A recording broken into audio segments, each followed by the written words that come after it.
جب کسی شخص کو چھینک آئے تو وہ کہے الحمدللہ.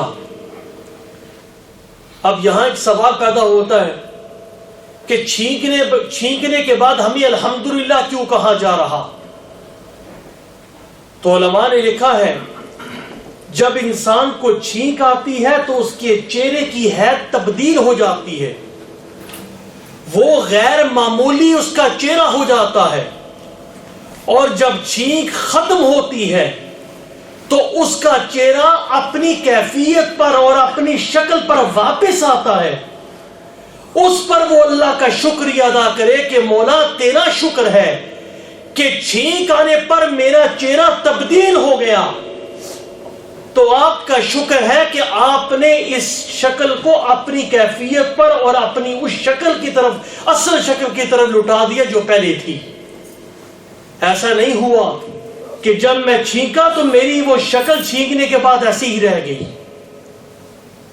اے اللہ تیرا شکر ہے کہ میرے جسم کے جو گندے فضلات تھے اور جو بیماریاں مجھ پر حملہ آور ہونے والی تھیں اس وجہ سے وہ دور ہو گئی. جب انسان کو چھینک آئے تو وہ کہے الحمدللہ.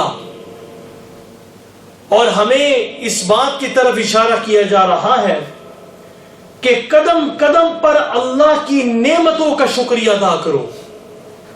اگر تمہیں چھینک آئے تو الحمدللہ.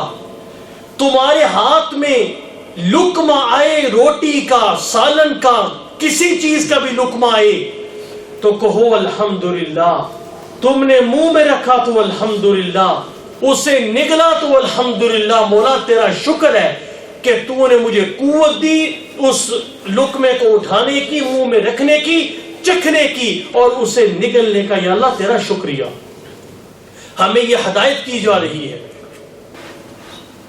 اور وہ آدمی جسے چھینک آئی وہ کہے الحمدللہ، اور وہ جو پاس بیٹھنے والا شخص ہے وہ کہے، جب وہ الحمدللہ سنے تو کہے یرحمک اللہ.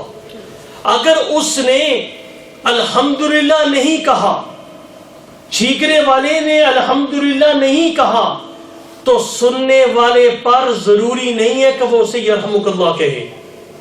یرحمک اللہ اس وقت ضروری ہے جب چھینکنے والا کہے الحمدللہ. رسول اللہ صلی اللہ تعالی علیہ وسلم تشریف فرما تھے. ایک صحابی کو چھینک آئی، انہوں نے کہا الحمدللہ، تو رسول اللہ صلی اللہ تعالی علیہ وسلم نے فرمایا یرحمک اللہ، اللہ تجھ پر رحم کرے. کچھ دیر کے بعد دوسرے صحابی کو چھینک آئی تو انہوں نے الحمدللہ نہیں کہا، تو آپ صلی اللہ علیہ وسلم نے اس چھینک کا جواب بھی نہیں دیا یرحمک اللہ سے. تو دوسرے صحابی جس نے الحمدللہ نہیں کہی تھی انہوں نے سوال کیا اللہ کے رسول، اس شخص نے کچھ دیر پہلے چھینک لی، اسے چھینک آئی تو آپ نے یرحمک اللہ کا جواب دیا، جب مجھے چھینک آئی تو مجھے جواب کیوں نہیں دیا؟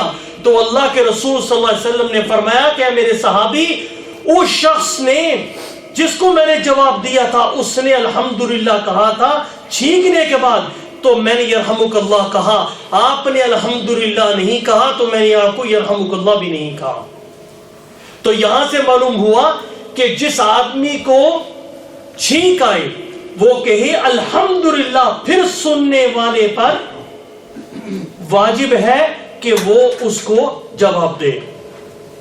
اب بعض لوگوں کو مسلسل چھینکیں آتی ہیں، وہ ایک بھی، دوسری بھی، تیسری بھی، چوتھی بھی. اب وہ انسان چھینکتا رہے، الحمدللہ کہتے رہے، وہ سننے والا اسے جواب بھی دیتا رہے. اس سلسلے میں عرض یہ ہے کہ آپ صلی اللہ علیہ وسلم تشریف فرما تھے اور آپ کی موجودگی میں ایک شخص کو چھینک آئی.